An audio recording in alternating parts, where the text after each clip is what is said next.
Nung isang gabi may nagtanong sa akin. Tanong niya, "Kuya, paano ko po ba siya makakalimutan?" Napaisip ako saglit, sabay sinagot ko yung tanong niya. Sabi ko, simple lang. Huwag mo siyang isipin. Malamang kung ikaw ang sinabihan ko yan, siguro ang sagot mo sa akin, napakadali lang yan sabihin, pero napakahirap gawin. Sa totoo lang, di naman mahirap makalimot eh.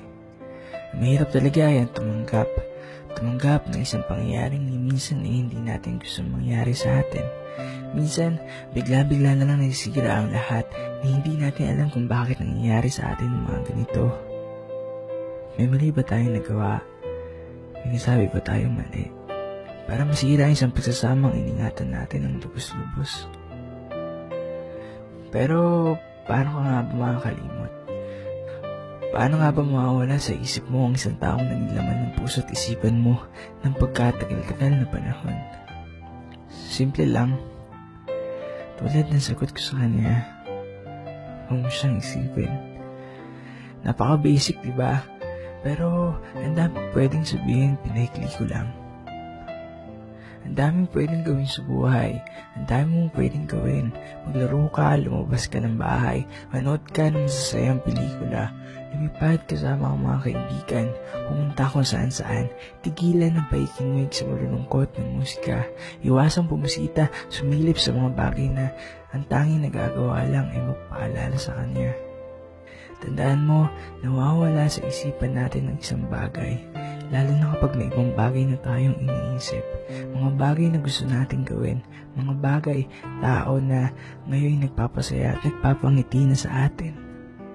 Hindi mo nila ganap na mapawi yung sakit nating nararamdaman. Maswerte ka pa rin may taong nandyan para damayan ka sa mga panahong tulad nito. Alam mo, minsan ikaw lang din naman nagpapahirap sa sitwasyon mo.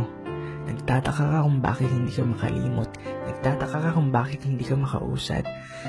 Huwag mong isipin hindi mo kaya. Huwag mong isipin hindi mo magagawa. Kasi kailangan mong maniwala ang kaya mo. Kaya mo makabangon ulit. Kaya mo umiti ulit kung gugustuhin mo lang. Wala rin naman makakatulong sa'yo kundi sarili mo lang. Dahil kahit maraming taong handang tumulong sa'yo, pero kung ikaw mismo ay hindi mo tinutulungan ang sarili mo, wala din. Sayang lang din ang pagod at effort na ginagawa nila para sa'yo. Alam mo kasi, kapag lagi mo sinasabing mahirap gawin ng isang bagay, mahirapan ka talaga lalo.